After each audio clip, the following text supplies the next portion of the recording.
আসছি দশম শ্রেণীর ইতিহাস ভিডিও প্রসঙ্গে। যাদের ভিডিও ভালো লাগছে অবশ্যই লাইক করে সাবস্ক্রাইব করে সঙ্গে থেকো। শুরু করছি ভিডিও। আজকের বিষয় হচ্ছে 20 শতকে ভারতীয় উপনিবেশ বিরোধী আন্দোলনে বামপন্থীদের ভূমিকা আলোচনা করো। 20 শতকে ভারতে সাম্রাজ্যবাদ ও উপনিবেশ বিরোধী আন্দোলনে বামপন্থীদের যথেষ্ট ভূমিকা ছিল এবং জাতীয় কংগ্রেসের মধ্যে বামপন্থী ভাবধারার উন্মেষ ঘটেছিল। জওহরলাল নেহেরু, আহ নেতাজি সুভাষচন্দ্র বসু এরা ছিলেন বামপন্থী মনোভাবাপন্ন। বামপন্থী অর্থাৎ এরা শ্রমিক এবং কৃষকদের স্বার্থ নিয়ে বেশি দেখতেন। শ্রমিক এবং কৃষকদের স্বার্থ নিয়ে যারা যারা স্বার্থ চরিতার্থ করতে বা তাদের উপর যে অত্যাচার হচ্ছে সেই অত্যাচার বন্ধ করতে, যেমন কৃষকদের জন্য কৃষকদের থেকে অতিরিক্ত রাজস্ব নেওয়া হতো। যে রাজস্ব নেওয়া হতো তার 50 গুণ বাড়িয়ে দেওয়া হয়েছিল, 50% বাড়িয়ে দেওয়া হয়েছিল। সেই অতিরিক্ত রাজস্ব তারা দিতে অপরাগ ছিল। এছাড়া শ্রমিকদের স্বার্থ দেখা তাদের কাছে একটা বিশেষ উদ্দেশ্য ছিল, কারণ শ্রমিকরা কম বেতনে অতিরিক্ত পরিশ্রম করতে বাধ্য হতো। আচ্ছা, এই জন্য এই জন্য উপনিবেশ বিরোধী যে আন্দোলন, মানে সেই আন্দোলন গণ আন্দোলনে পরিণত হয়। বামপন্থী নেতৃত্বে কিন্তু স্বাধীনতা আন্দোলন আরো জোরদার হয়, শ্রমিক কৃষক আন্দোলন জোরদার হয়েছিল। এর ক্ষেত্রে রুশ বিপ্লবের তো একটা প্রভাব ছিলই, কারণ রুশ বিপ্লবের মধ্যে দিয়ে শ্রমিকদের স্বার্থই দেখা হয়েছিল। 1917 খ্রিস্টাব্দে লেনিনের নেতৃত্বে যে সমাজতান্ত্রিক বিপ্লব হয় রাশিয়াতে, সেই সমাজতান্ত্রিক বিপ্লবের মাধ্যমে কিন্তু শ্রমিক শ্রেণীর এক নায়কতন্ত্র প্রতিষ্ঠা করার একটা চেষ্টা চলেছিল এবং শ্রমিকদের স্বার্থ দেখার একটা প্রয়াস করা হয়েছিল। সেই সময় শ্রমিকদের কিন্তু একাংশ হতাশাগ্রস্ত বিপ্লবীদের অনেকেই এটাকে যুগান্তকারী ঘটনা বলেছিলেন। আচ্ছা, কমিউনিস্ট পার্টি প্রতিষ্ঠা 1920 খ্রিস্টাব্দে।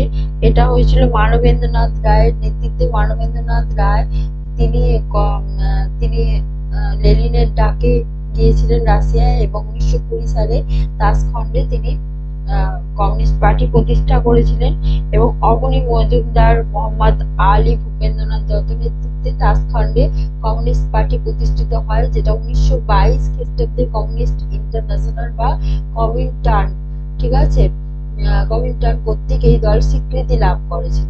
অসহযোগ আন্দোলনের জন্য যে ব্যর্থতা, সেটা বামপন্থীদের প্রসার ঘটিয়েছিল।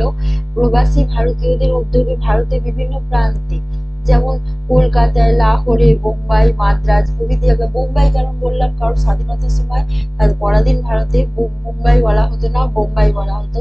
প্রভৃতি অঞ্চলে কমিউনিস্ট গোষ্ঠী গড়ে উঠেছিল এবং এই সময় গান্ধীজি অহিংস অসহযোগ আন্দোলনের ডাক দিয়েছিলেন এবং প্রত্যাহার করে নিয়েছিলেন, ঠিক আছে। এবং যার ফলে যে ব্রিটিশ বিরোধী আন্দোলন, এটা একটু স্থিমিত হয়ে গেছিল, কিন্তু যখন যখন ব্রিটিশ বিরোধী আন্দোলন স্থিমিত হয়ে গেছে তখনই কিন্তু বামপন্থী নেতার নেতৃত্ব বর্গের সাহচর্যে কমিউনিস্ট আন্দোলন আরো জোরদার হয়েছে, শ্রমিক কৃষক আন্দোলন জোরদার হয়েছে, ঠিক আছে। সুতরাং স্বাধীনতার জন্য যে আন্দোলন, ব্রিটিশ বিরোধী যে আন্দোলন, তার গতি কিন্তু একেবারে থেমে কখনোই যায়নি। ভারতীয় কমিউনিস্ট পার্টি প্রতিষ্ঠা করা, এটা একটা ব্যাপার ছিল। 1925 খ্রিস্টাব্দে কানপুরে, 1920-তে বললাম তাসখণ্ডে প্রতিষ্ঠিত হয়েছিল কমিউনিস্ট পার্টি।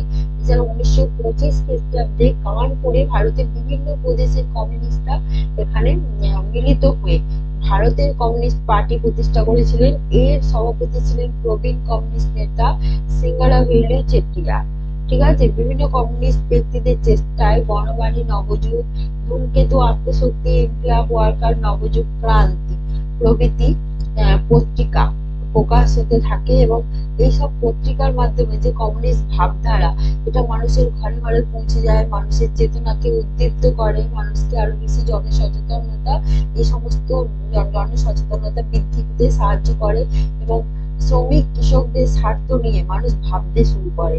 আর নীতি আদর্শ যদি বলা হয়, যে ভারতীয় কমিউনিস্ট পার্টির নীতি ও আদর্শ কর্মসূচি ছিল শ্রেণীহীন শোষণহীন সমাজ গঠন করা এবং জমিদারি প্রথার উচ্ছেদ ঘটানো, শ্রমিকদের দুর্দশা লাঘব করা প্রভৃতি।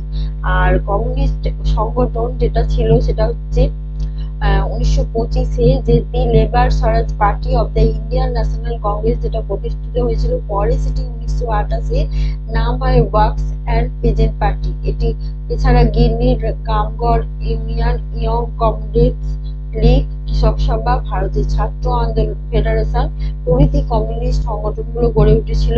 এবং কমিউনিস্ট আন্দোলনের মানে যে নেতৃত্ববর্গ ছিলেন তাদের তাদের প্রচেষ্টায় কমিউনিস্ট আন্দোলন কিন্তু একটা ব্যাপকতা লাভ করেছিল, এটা বলা যেতে পারে।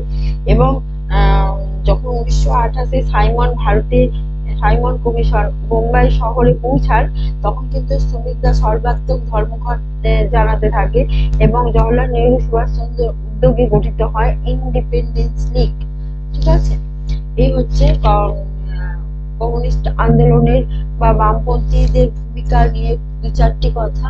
এবং এছাড়া যদি আরো কিছু বলতে হয়, সেটা বলা যেতে পারে যে সমাজতান্ত্রিক কর্মপন্থা ভারতের বামপন্থী রাজনীতির একটি গুরুত্বপূর্ণ দিকই হচ্ছে কংগ্রেসের সমাজতন্ত্রী দলের উদ্ভব। সমাজতন্ত্র মানে কি? Welfare state. ঠিক আছে, যেখানে সকলের স্বার্থ সিদ্ধ হবে, সকলে উপকৃত হবে, তার যোগ্যতা অনুযায়ী তারা উপকৃত হবে।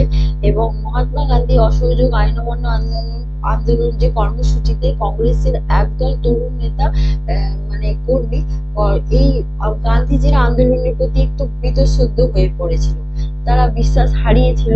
এর ফলশ্রুতিতেই কিন্তু সমাজতন্ত্রী দল গড়ে ওঠে, অ্যান্টি কংগ্রেস বলা যেতে পারে একে। ঠিক আছে, কারণ সবসময় কিছুই তার প্রতিবাদ করা হবে না, শুধুমাত্র ধর্নায় বসা হবে, শুধুমাত্র ধর্মঘট হবে, শুধুমাত্র নিষ্ক্রিয় ভাব দেখানো হবে। ঠিক আছে, স্বদেশি জিনিসের প্রচার, বিদেশি জিনিস বয়কট, এই সমস্ত করা হবে। সেই জন্য এখানে দেখা হয়েছে যে কংগ্রেস সমাজতন্ত্রী দল এইভাবেই গড়ে উঠেছিল, কারণ জাতীয় কংগ্রেসের প্রতি তারা বিশ্বাস হারিয়েছিল। ঠিক আছে, এরা হচ্ছেন আচার্য নরেন্দ্র দেব, জয়প্রকাশ নারায়ণ, মিনু মাসানি, রামমোহন লোহিয়া প্রমুখ। ঠিক আছে, উদ্যোগে এটি গড়ে উঠেছিল। এর উদ্দেশ্য ছিল ব্রিটিশ বিরোধী গণ আন্দোলন গড়ে তোলা এবং যার মাধ্যমে শ্রমিক এবং কৃষকদের স্বার্থ প্রতিষ্ঠা হবে। শুধুমাত্র উচ্চবর্ণ উচ্চবিত্তের নয়, মধ্যবিত্ত শুধুমাত্র নয়, শ্রমিক এবং কৃষকদের স্বার্থও কিন্তু তার পাশাপাশি রক্ষা করা হবে। ঠিক আছে, এই জন্য এই দলটি খুবই গুরুত্বপূর্ণ। আজকে এই পর্যন্ত।